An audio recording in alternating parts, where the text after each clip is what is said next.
The South African Health Products Regulatory Authority has confirmed the country's first death from a coronavirus vaccine. The body also urging members of the public to report any serious side effects.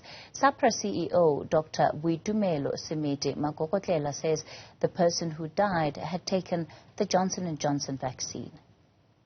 It is with very sad hearts today that we report to you that SAHPRA has been informed of a fatal case of a syndrome called Guillain-Barré syndrome, shortly referred to as GBS. This is a case that was noted following vaccination with the COVID-19 Janssen vaccine. The causality assessment was conducted as the minister spoke to the process. The causality assessment was conducted by NICEC, and NICEC follows a very thorough methodology that is guided by the WHO. And this is a methodology that is utilized by all regulators across the world. In this assessment, there is a conclusion that this case of GBS was associated with the occurrence of, with the event that the individual had received the COVID-19 Janssen vaccine. National Immunization Safety Expert Committee Chair, Professor Haneli Meyer, also giving further details on this case. So in this case, we then identified that this person presented with symptoms following vaccination within the specified time period.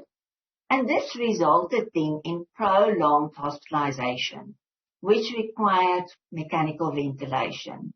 And that in itself also led to further complications and infections, and eventually it resulted in death. Very important then also is to look at that whether there's any information already available about the specific event. So in this case, we know that, as I mentioned, Guillain-Barré syndrome is a very, very rare and a very serious event. But it has been identified, and some of the colleagues will speak about that later on. It has been identified, so it is included in the product information of the Janssen vaccine. So we then eventually, after this whole process has been concluded, we classified this event as a vaccine product-related reaction, and as a result of the COVID-19 vaccine. Well, for more on the story, we're joined by Wits University Vaccinology Professor Shabir Madhi. Professor Madhi, good evening to you. Thanks for your time. Of course, the first time that South Africa officially registering a death as a result of adverse events to the vaccine, particularly Johnson & Johnson. How different is today compared to any other complaints that some people may have said they felt or even reported in as far as adverse events are concerned? Good evening, Catherine. Thank you for having me. And firstly, obviously, condolences to the family of the person that was demised. The reality right now in South Africa is that we've had about 20 million individuals that have received at least a single dose of vaccine.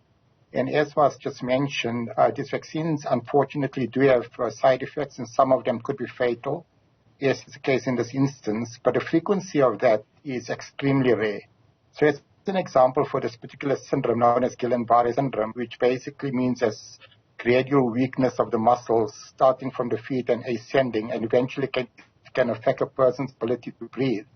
The frequency of this syndrome in people that have been vaccinated with a Johnson & Johnson vaccine in particular is in the region of about 5 out of every million individuals. And out of those 5, 4 out of the 5 would usually survive. Unfortunately, about 20% of those that develop the syndrome will die. But at the same time, it's also important to recognize that COVID itself can cause the syndrome. And in fact, other vaccines such as seasonal influenza vaccine also can really cause a very similar sort of syndrome. So there's many side effects that have probably occurred. The majority of them probably not serious, but the fatal ones have been extremely rare. And like has been mentioned, this is the first case that's been confirmed and that has been attributed to vaccination in South Africa. What is the process, Professor Madhi, that distinguishes what is formally reported as a death from, having taken the vaccine versus what has been, anecdotal stories by some South Africans who will talk about, I have a relative that passed away because of the vaccine, but not really having much else to back it up?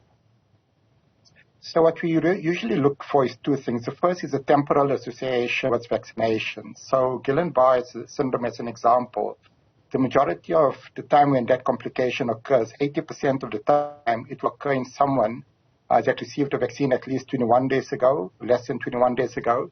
And 95% of the individuals that develop the syndrome will occur within 42 days of vaccination. So what we look at is we look at the timing of vaccination in relation to the event, in addition to which we also look for other reasons which could basically explain the condition that an individual has arrived to us. So as an example, someone that has got diabetes, hypertension, and they're at risk of developing a heart attack as an example. If they were to present with a heart attack, say 2-3 weeks after vaccination, then we would need to look at a totality of data to determine whether it's a vaccination that caused a heart attack, which is very unlikely, but more likely that the diabetes and other underlying medical conditions has contributed to it. So it's looking at the timing of the event in relation to when the person received the vaccine, as well as looking at the other, the general condition of the individual and other reasons that could explain that event. What happens now, particularly for the affected family? What is the recourse that's available to them? So as you might recall, South Africa did actually have to set up a fund which basically reimburses individuals or compensates individuals that do have serious side effects from vaccination. And this family would need to put in an application. In this particular instance, it seems that NICEC has attributed the event to be due to vaccination. So the family would need to approach the National Department of Health and put in a claim which should be covered by government. And for those people then who upon hearing the news may be slightly apprehensive about the vaccine, I mean, let's just talk then about, the scale of those that have had, adverse events, at least to the extent where they have died, versus those that haven't. Yeah. And again, just to emphasize that these events are extremely, extremely rare. So Guillain-Barré syndrome, as I mentioned, for Johnson & Johnson vaccine, roughly about 5 to 8 people out of every million doses of vaccine that are administered. In fact, for the Pfizer vaccine, Guillain-Barré syndrome is not recognized to be a complication of the Pfizer vaccine. So it also depends which vaccine you're using. But we also need to balance this against the number of lives that have been saved and the number of lives that will continue to be saved by people getting vaccinated.